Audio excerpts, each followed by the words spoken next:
United Nations Day celebrated on October 28 at Radisson Blu, New Delhi. The event was graced by the presence of Her Excellency High Commissioner Anisa Kapufi Mbega from Tanzania, who served as the chief guest. Besides Chileya Selamutu, the NDMC director, and Elizaveta Nikitina, a representative from Russia, was also present. All international dignitaries showed their concern on human values. The event was hosted by Golden Sparrows organization led by directors Dr. Tilak Tanwar and RJ Aarti Malhotra from All India Radio. Distinguished intellectuals from all the corners of India were honored with the title of real-life heroes during the event. These real heroes were also invited on stage to express their thoughts and working to inspire the world. Let's listen one such real-life hero.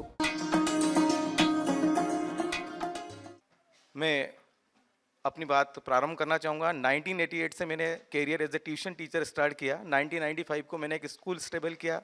Right now I have more, जो मेरा पहला salary था वो 500 rupees per month था। Around 6000 का जो मेरा turnover था, आज मोर देन टर्नओवर है। तो डेफिनेटली कुछ बेटर किया होगा, और वही मैसेज मैं आप लोगों को देना चाह रहा हूँ। जो यहाँ पे जो भी पेरेंट्स हैं, सभी के बच्चे होंगे, निवेदन है कि कभी भी किसी बच्चे को गलत ना समझा जाए। मैं आप लोगों से ये निवेदन करना चाहूँगा कि बच्चे गलत नहीं है साहब, गलत हम है।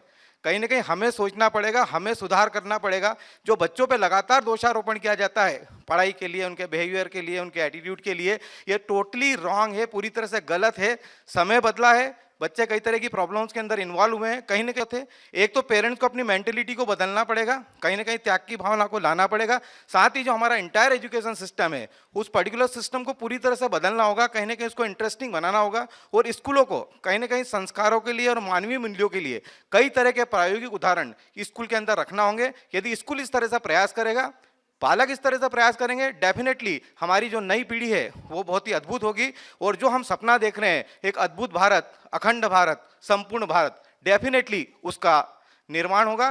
तो अंत में पुनः निवेदन कि सोचने का विषय है, एक बार जरूर सोचें।